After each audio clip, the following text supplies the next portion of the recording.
Nsekoboseko season eyokusatu, 3rd edition. Kitegeeza ki okubeera nga tuteeseteese mu mwezi ogw'omunaana lwaki si mwezi guddako lwaki tukiteeseteese ku mwezi? No, okuteekateeka ffe Madwara Nkiko twali tulina omwezi gwaffe gwali gwa musanvu nga tutegeka mu July nga gwe twagala okitegeera naye kati twafuna omukalaawo kati twakommunicatinga bulungi nnyo ne tugamba waayi kati tuyingireko mu August nga 2 naye of course tekiba wala nnyo na July naye nga July gwe mwezi gwaffe but ku mulundi guno tutadde mu August nga 2 then tujja kitereeza next time. Now when last year twali ku running big this time tukyusizaamu ate tukyusizaamu gye tubeerangamu kitegeeza ki eri abalala? Ekikyuseemu esooka ddala hall mwe tutadde bagita Mount Papa Soul yeri ennene ensonga era ennene ddala ekyokubiri entegeka egenda obeera phenol production yagenda okukola ekyokusatu ekyokunywa kigenda kuba affordable ng'omuntu anywa kasoda agenda kafuna kasente akawansi tubalina ba sponsors baffe tulina Mirinda tulina ne Club Twist that's Nile Breweries tina sponsor yenye akwadde akasente ke ajja sobola okuyingiza ebintu bye nga yeetaaya okitali ku hotero okitegeera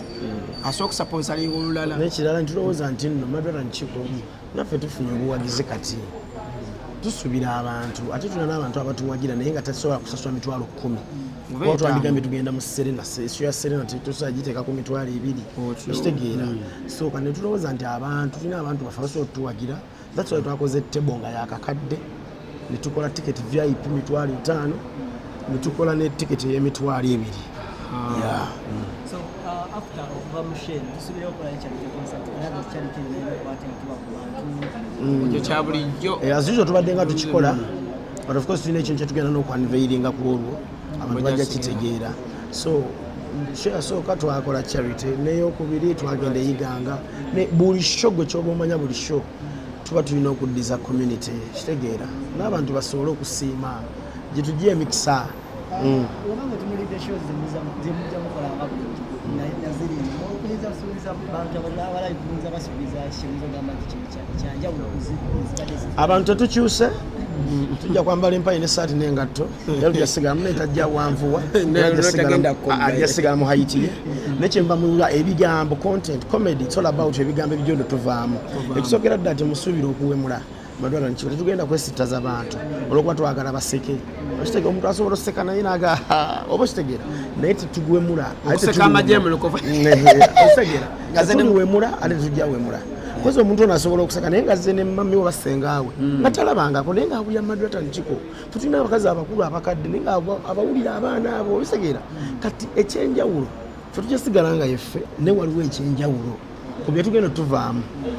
nebyogenda okulaba ebigendo performance zonna zogenda olaba ku stage ffe twatandika dda ne Madwara okubeera ku chat kale okubeera abakabi kati kyetuyinza ogaa kati tuli myaka 5 ng'abantu batutegedde nti tuli okitegeera kati tugamba nti katuli myaka tugenda mu myaka 6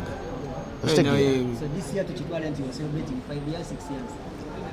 by the way tugenda kwa mukaaga gigenda wera mu myaka mu gwa 7 tuba tuweza omwaka twali tukibaze kati tuli myaka 6 kati tulinda kati myaka weginawera 10 awo tukole Madwara Nkiko nkitegeera naye nga twatandika dda twabonaabona dda ensi ekimanyi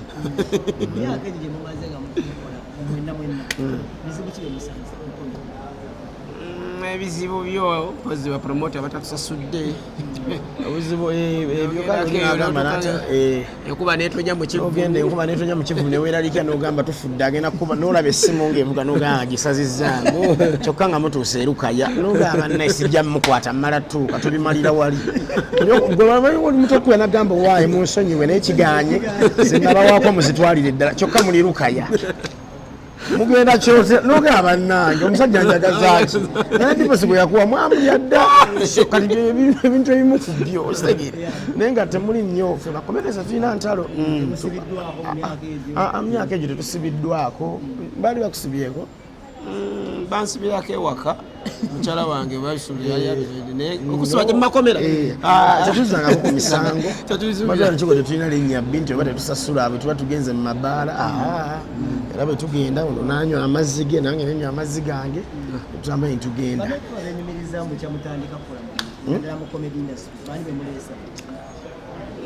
twenyumirizamu tetugenda gani twakwata gundi nti gundi naye sofa kati duos nyingi ge mazima Amoti ne pade baaliwo kuba baatu inspiringa nnyo ffe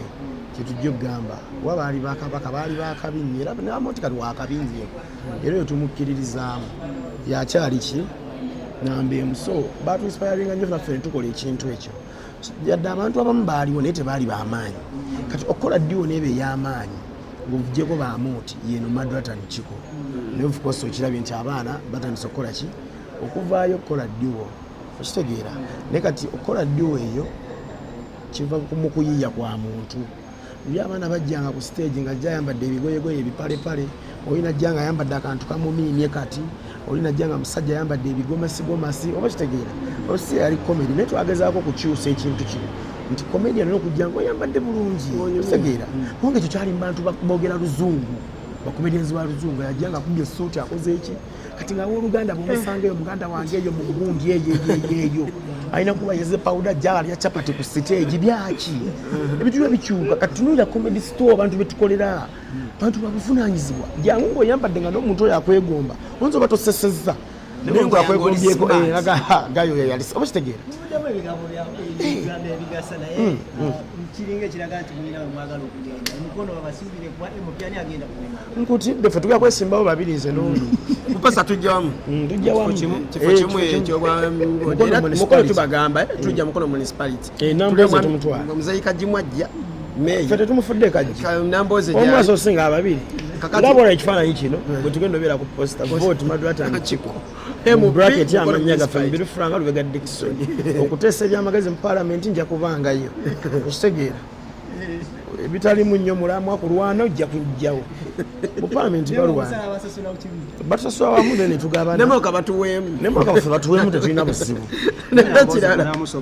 si kikulu ate emyepimyemu amanyi g'emaadi mu politics tetugala katujje babi tugatte ebyaffe nebitaleeta ebyange ebya senior 6 tugatteko nobyono ebya senior 4